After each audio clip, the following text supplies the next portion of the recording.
Microsoft and Sony are preparing for next generation with one of the biggest launches of future-ready hardware, an unprecedented access to games, and a more high-end PC experience across software, performance, and visuals. The Xbox and PlayStation 6 are about to come out as soon as 2026.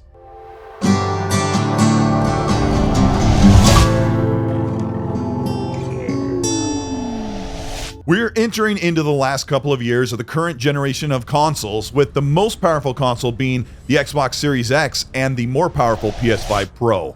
Both consoles will set you back $700, but even with the Pro melding performance and quality, the demand for high-end gaming engines has developers looking forward into the next generation. Xbox notoriously skipped a mid-gen refresh console, with the current Xbox Series X struggling to hold half of 4K at 60 FPS, and the smaller and now overpriced Xbox Series S holding back games at 30 FPS. The time has never been more appropriate for Xbox and PlayStation to advance into next generation. With the PS5 Pro launched in 2024, PlayStation has communicated that they are midway through the console generation, but recent rumors and leaks from insiders have indicated that the upcoming PS6 and Xbox consoles are already entering into TMSC manufacturing processes for their new APU chips. This puts the next generation consoles at the end of 2027, but Xbox may strike even earlier by capitalizing on the 25th anniversary for the launch of the Xbox console brand and Halo Combat Evolved with a rumored full remake in Unreal Engine 5. Xbox and PlayStation no longer see themselves as direct competitors, as PlayStation has outsold the Xbox nearly 3-1, and Xbox themselves have moved far beyond the console over the past decade. But why would you want a PS6 or a new Xbox console?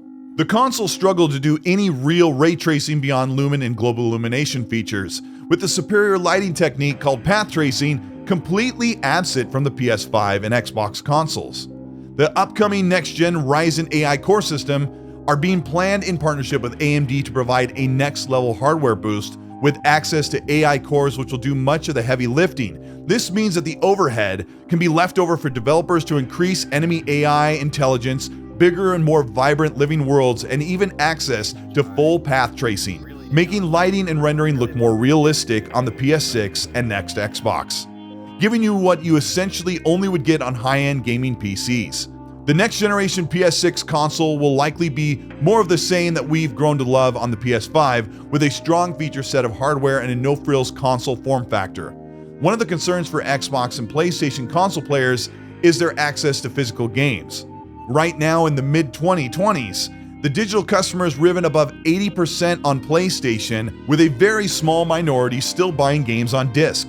PlayStation has alleviated this problem by offering an attachable optical disc drive that you can connect to the PS6, following the same form factor with the current detachable disc drive on the PS5. Xbox is even worse, with 90% of their customers digital only, and they've notoriously failed to properly support physical games access on their platform. Expect the same with Xbox, offering a detachable and connectable disc drive in order to continue compatibility with a portion of their customers. Expect to spend about $100 or more to have this option available on your PS6 or next Xbox. Xbox decided in 2024 that most or all of their first-party exclusives going forward would be releasing on multiple platforms, and this means that if you are a PlayStation customer, you can expect to get Xbox's game roadmap releasing on the upcoming PS6. So if you're planning on upgrading, why would anyone upgrade to the next Xbox console? There are some 30 to 40 million Xbox Series console owners right now who have a digital or physical game library that spans the 25 years, and you can expect that at least 15 million of those customers will move forward into next generation on Xbox. This will retain their library and continue to grow, but Xbox has something even bigger in the plans to make that Xbox console more viable in the future. Because a lot of people are asking, why would you bother to buy a next generation Xbox hybrid console when you could just buy a PC? With the native console games and entitlement, Xbox is integrating GOG, Steam, Ubisoft, EA Play, and other PC storefronts into their next generation dashboard. This means that Xbox console owners in the future will be able to play millions of games across the PC storefront as well as their native console games, which makes the next generation Xbox the most flexible console, but also offering far more games than even a standard gaming PC. When you include the native console games, which Xbox plays almost 10,000 games. The PlayStation roadmap going into the PS6 is a bit vague, as their biggest titles, which include Ghosts of Yotai and Wolverine, are set to come out in 2026, with the PS6 rumored to be 2027. We don't know what Sony plans to launch for the PS6. Sony plans to continuously support the PS5 console generation well into the PS6 generation.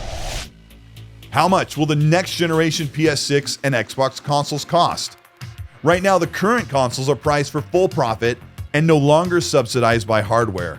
And Xbox especially has overpriced their consoles to make up for their shortfall this generation, with the next generation Xbox reported to be more PC-like than ever before.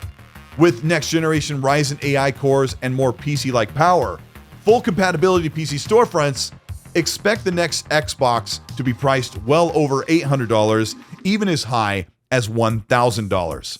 Sony has already set the standard for their current PlayStation consoles by setting the PS5 Pro at $700. The PS4 Pro launched at the same price as the standard PS4. Now, with an elevated market position and being in second place behind Nintendo Switch, PlayStation can sell their PS6 as low as $700, but probably closer to $800 when you include their next generation hardware tech. Excuses for inflation and rising costs only paints a small part of the picture, especially with the factor of expensive game storage on SSD and the markup of AI cores in the console hardware. The reality is that next generation will be very expensive. Would Xbox really release their next generation console early in 2026, a year ahead of the PS6 in 2027? With Xbox competing directly with the gaming world across PC handhelds and cloud, Xbox stands to benefit from launching their next generation as soon as possible. Right now, Xbox hardware teams are developing the next cloud-based system to run across smart TVs, mobile phones, and handhelds, and the next generation power will rival the current GeForce Now, which is running RTX 4080s for Nvidia. Xbox plans to have a very competitive console and a competitive seamless cloud structure, as well as the integration on PC and Xbox, giving more choice than ever before. The PS6 will be a 2027 release, a no-frills gaming console with access to most mainstream games, and a strong lineup of first-party games from Sony as they alleviate their games as a service issues and spin up their flagship first-party titles to get ready for the PS6. If you feel like you just got started with the current consoles, expect Xbox and PlayStation to support the Xbox Series and PS5 consoles for quite some time. But if you're ready to move into the future with better performance, realistic real-life path tracing, and sharp, beautifully rendered games, and access to a bigger library than ever before, the wait for PS6 and the next Xbox consoles are palpable. If next generation starts as soon as 2026, we will see the big reveals coming in just a few months, and leaks for the hardware will soon become a reality. With so many games to choose from and small developers pushing the boundary of what next generation hardware can do, it's truly going to be an exciting time, and I can't wait to see what happens next. This is Colteastwood. Thank you so much for checking out this video. Are you excited about the upcoming PS6 or the Xbox 6? I think that's what they're going to call it, like Xbox V1 or something. Their naming convention is absolutely terrible, and I don't know what they're going to call it, but it looks like we're really moving into the next generation, and things are still going really well if you're on consoles right now. But I'm excited to see what they have to reveal and what will give our options more robust features, more access to games. I'm waiting for those big reveals. It's going to be a really exciting time, especially in the next coming months. If you ended up enjoying this video, let me know by liking and subscribing to the channel. Hit the bell to be notified of new weekly content. If you want to further support what we're doing here on the Colteastwood channel, you can hit the join button below. That'll get you early access to videos. It'll get you special chat privileges, custom icons on the live show and on the channel, and so much more. Also, check out the Patreon if you want to learn more about what we're doing here and how to learn for yourself how to do your own design, thumbnails, production, live streaming, and all that stuff. That's one-on-one. I do that. If you want to check out the Superclass, check out the XC Podcast. That podcast runs every Monday live, 5 p.m. Pacific, 8 p.m. Eastern. We'll break down all the news and rumors and industry insider things going on, and break down how the games industry is just changing so much. Check out that show live. Let me know what you think about the upcoming PS6 or the next Xbox being more PC-like with access to millions of games. Let me know in the comment section. And while you do, as I always say, please be nice.